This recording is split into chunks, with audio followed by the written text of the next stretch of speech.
Welcome to special analysis. నేను రమా మండవా. ఈరోజు అనాలిసిస్లో భాగంగా మనం తీసుకున్న టాపిక్ ఏంటంటే సీనియర్ ఐఏఎస్ అయిన స్మితా సబర్వాల్ను ఈరోజు రేవంత్ రెడ్డి, తెలంగాణ కొత్త ముఖ్యమంత్రి రేవంత్ రెడ్డి టార్గెట్ చేసే ప్రయత్నం చేస్తున్నారా? సోషల్ మీడియా వేదికగా జరుగుతున్న ఈ ప్రచారంలో వాస్తవం ఎంత? నిజంగానే స్మితా సబర్వాల్ తప్పుల్ని ఈరోజు రేవంత్ రెడ్డి బయటికి తీసే ప్రయత్నం చేస్తున్నారా, లేకపోతే ఆమెను సెల్ఫ్గా టార్గెట్ చేసే ప్రయత్నం చేస్తున్నారన్న చర్చ కూడా ఈరోజు హాట్ టాపిక్ అవుతూ వస్తుంది. దానికి ప్రత్యేక కారణాలు కూడా ఉన్నాయి. ఈరోజును చూసినట్లయితే స్మితా సబర్వాల్ ఎప్పటి నుంచో తెలంగాణ క్యాడర్గా ఆమె ఐఏఎస్ అధికారిగా వచ్చినప్పటి నుంచి అనేక రకాలుగా అనేక శాఖల్లో కూడా ఆమె కీలక అధికారిగా కూడా పనిచేశారు. సో ఆమె ఎఫిషియన్సీని గుర్తించే మహబూబ్నగర్ జిల్లా లాంటి చోట్ల ఆమె పనిచేస్తున్న తీరుని కానీ ఆమె ఎఫిషియన్సీని గుర్తించిన తర్వాతే కేసీఆర్ ఆమెని అత్యంత కీలక శాఖలకి కూడా ప్రమోట్ చేయడం జరిగింది. ఆయన సీఎంఓలో ఆమె కీలక అధికారిగా కూడా స్మితా సబర్వాల్ సీఎంఓలో అత్యంత కీలక అధికారిగా కూడా ఆమె పనిచేసి ఉన్నారు. ముఖ్యమంత్రికి ఆమె సలహాదారు అన్న స్థాయిలో కూడా పనిచేశారు. ఈ క్రమంలోనే అప్పట్లో కొన్ని నేషనల్ పేపర్స్లో కూడా స్మితా సబర్వాల్కి కేసీఆర్కి సంబంధించిన కార్టూన్స్ రావడం కానీ, దాని మీద కేసీఆర్ స్వయంగా ప్రభుత్వం తరపున వాళ్ళ మీద కేసు వేయడం కానీ, స్మితా సబర్వాల్ని ప్రభుత్వం సేవ్ చేసే ప్రయత్నం కానీ జరిగింది అప్పట్లోనే. సో అలా స్మితా సబర్వాల్ నిజంగానే ఒక ఎఫిషియెంట్ ఆఫీసర్గా ఆమెను చాలాసార్లు కేసీఆర్ ప్రమోట్ చేస్తూ వచ్చారు, అండ్ బీఆర్ఎస్ నేతలు కూడా. ఇక ఆ తర్వాత చూస్తే ఆమెను ఇటీవలే పూర్తి స్థాయిలో కేసీఆర్ రెండోసారి సీఎం అయిన తర్వాత ఆయన దిగిపోవడానికి ఒక ఏడాది ముందుగానే ఆమెని ఇరిగేషన్ శాఖకు ప్రిన్సిపల్ సెక్రటరీగా కూడా ఉన్నారు. ఆవిడ ఇరిగేషన్ శాఖలో కీలక అధికారిగా కూడా పనిచేస్తూ వచ్చారు. సో ఈరోజు చూస్తే కేసీఆర్ సర్కార్ ఇంటికి వెళ్ళింది, కాంగ్రెస్ అధికారంలోకి వచ్చింది. కాంగ్రెస్ అధికారంలోకి వచ్చిన ఒక 5 రోజులు, వారం రోజులు కూడా గడవక ముందే స్మితా సబర్వాల్ అత్యంత కీలకమైన కామెంట్ అయితే సోషల్ మీడియాగా ఉంచడం జరిగింది, సోషల్ మీడియా వేదికగా. సో ఏ ఛాలెంజ్నైనా ఎదుర్కోవడానికి తను సిద్ధం అంటూ, తాను ఎప్పుడైతే సర్వీస్లోకి వచ్చిన వాళ్ళలో ఉన్న అప్పట్లో ఉన్న ఒక చిన్ననాటి ఫోటోను కూడా ఆమె షేర్ చేస్తూ కూడా ఈ కామెంట్ చేయడం జరిగింది. ఎప్పుడైతే కొత్త ఛాలెంజ్లకు తాను సిద్ధం అంటూ కూడా ఆమె పోస్ట్ చేశారో అప్పుడే ఆ అంశానికి సంబంధించి ఒక విపరీతంగా చర్చ జరిగింది. ఎందుకంటే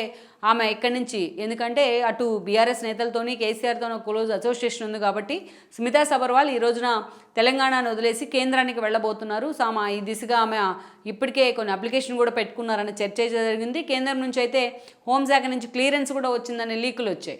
అయితే ఇలాంటి సిచ్యువేషన్లోనే ఎప్పుడైతే స్మితా సబర్వాల్ ఏ ఛాలెంజ్కైనా తాను సిద్ధమంటూ ట్వీట్ చేశారో, సో అప్పుడు ఏదైతే ఆకునూరు మురళి లాంటి వాళ్ళు అలర్ట్ కావడం జరిగింది దీని మీద. ఈ ట్వీట్ మీద ఆయన స్మితా సబర్వాల్ ట్వీట్ని రీట్వీట్ చేస్తూ ఇలాంటి అధికారులను ఎక్కడికి వెళ్ళనివ్వడానికి స్కోప్ లేదు అంటూ కూడా చాలా కీలకంగా మాట్లాడారు ఆయన. ఏదైతే ఆకునూరు మురళికి ఒక నిబద్ధత కలిగిన ఐఏఎస్ అధికారిగా కూడా పేరుంది. ప్రజలకు సంబంధించిన ఇష్యూస్లో ఆయన ఎన్నోసార్లు తన వాయిస్ వినిపించారు, అటు పోస్ట్లో ఉన్నా లేకున్నా. అలాంటి ఆకునూరు మురళి ఈ రోజున స్మితా సబర్వాల్ను ఉద్దేశిస్తూ కూడా కొన్ని కీలక కామెంట్స్ చేశారు.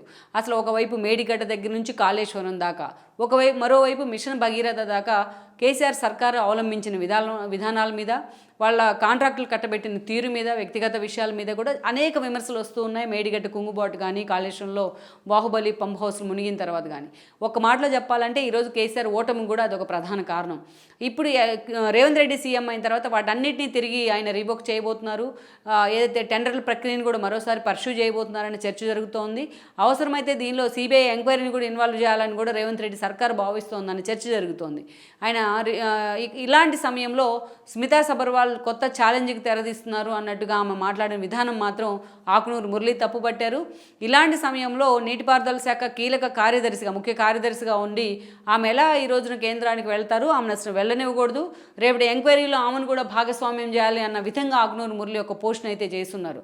ఇక ఇదే సమయంలో ఈ పోస్ట్ను రీట్వీట్ చేస్తూ అటు ట్విట్టర్ హ్యాండిల్లో కూడా ముఖ్యమంత్రి స్వయంగా రేవంత్ రెడ్డి స్పందించారు. సో కేంద్ర సర్వీస్కి ఎట్టి పరిస్థితుల్లోనూ స్మితా సబర్వాల్ వెళ్ళడానికి లేదు అంటూ కూడా ఆయన చాలా డెరిగేటరీ కామెంట్ చేస్తున్నారు. ఇక ఇప్పటిదాకా మిగతా ఐఏఎస్ ఐపీఎల్స్తో పోలిస్తే ఎప్పుడూ హెలికాప్టర్లో తిరిగే ఏకైక ఐఏఎస్ స్మితా సబర్వాల్ మాత్రమే అంటూ కూడా చాలా సీరియస్ డెరిగేటరీ కామెంట్ చేయడం జరిగింది రేవంత్ రెడ్డి. సో ఈ క్రమంలోనే ఈ రోజున స్మితా సబర్వాల్ను ఉద్దేశిస్తూ కూడా అటు మురళి కానీ ఇటు రేవంత్ రెడ్డి స్వయంగా చేసిన పోస్ట్ కూడా హాట్ టాపిక్ అవుతూ వస్తోంది. అయితే వీటిని ఉద్దేశిస్తూ కూడా ఆమె తన కేంద్రానికి వెళ్ళడం లేదు, ఇక్కడే ఉండబోతున్నా, దాన్ని ఉద్దేశించే కొత్త ప్రభుత్వాన్ని వెల్కమ్ చేస్తూ తాను పోస్ట్ పెట్టానంటూ కూడా ఒక వివరణ అయితే ఇవ్వడం జరిగింది. అయితే ఎంతలా ఆమె వివరణ ఇచ్చే ప్రయత్నం చేస్తున్నా బట్ అటు కాంగ్రెస్ ప్రభుత్వం నుంచే సాక్షాత్తు ముఖ్యమంత్రే మురళి ట్వీట్ని రీట్వీట్ చేస్తూ ఆయన మాట్లాడిన తీరైతే హాట్ టాపిక్ అవుతూ వస్తుంది. ఇక ఇటీవలే ఉత్తమ్ కుమార్ రెడ్డి ఇరిగేషన్ శాఖ మంత్రిగా బాధ్యతలు స్వీకరించారు.